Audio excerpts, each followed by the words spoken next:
I had to fire my daughter's best friend because she was too polite, and she was convinced that every time she asked me a question she was an inconvenience, so all her messages started with "sorry to bother you." I hired my daughter's 16F best friend, 19F. She is a good kid and has a real interest in learning and working in my industry. My daughter's friend was unqualified, but I cleared it with the film's producers to have an assistant who was also a student. She is a hard worker and a fast learner and picked up her role well. She is going to have a successful career as a theater/film technician.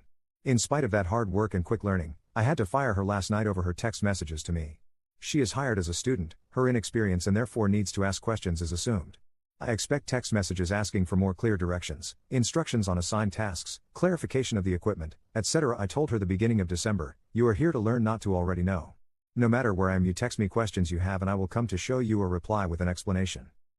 All her messages have been appropriate questions for the tasks currently assigned. My hang-up has been how she begins her messages. All start with Mr. last name. "Sorry to bother you. I know you're busy. I don't want to be a bother. Sorry, I need help again," etc. I have repeatedly texted back she is not a bother, that I want her asking questions, that she does not need to be formal, and so forth. No matter how many times I tell her to drop formalities, she keeps using them in every message. I explained I am her supervisor on set and her questions are part of that role. So after 5 weeks now of her not following my repeated requests to believe in the validity of her right to ask questions, yesterday afternoon I switched it to an ultimatum. If your future messages open with any wording that implies you are an inconvenience, then I am going to assume you don't yet feel professionally ready to be working on a film and will let you go. 3 hours later she sends the final message with "sorry." I replied back that she needed to go back to the trailer to get her stuff and leave. She was no longer my assistant on this film. Now she is hurt. Her mom passive-aggressively dragged me on FB. My daughter texted letting me know how mad she is at me, and when I got home had a sign on her bedroom door that said "don't knock, don't try to speak with me." So basically everyone is mad at me.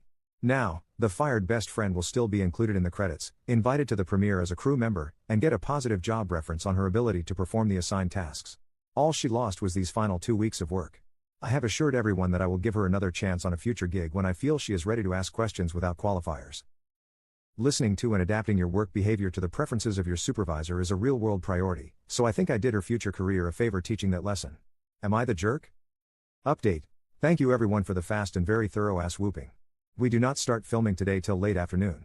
I have taken the judgment of this forum seriously and texted her an apology that admits my actions were absolutely counter to the confidence in her ability that I wanted her to have.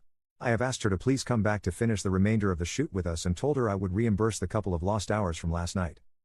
I especially need to apologize to the other posters who accused me of being a faux feminist. I was not intending to pretend my feminism, and I do genuinely want her to succeed because I believe she has the potential to be a great filmmaker. Thank you for calling out my bullshit. I am waiting now to see if she is willing to accept my apology and return to the position. Edit. She is coming back this evening. I called her mom too after the text message to her and explained that I only wanted to make her a better member of the team, but accepted the way I did made me an asshole instead. I will talk with her tonight before shooting in hopes to undo any damage to her confidence I caused last night.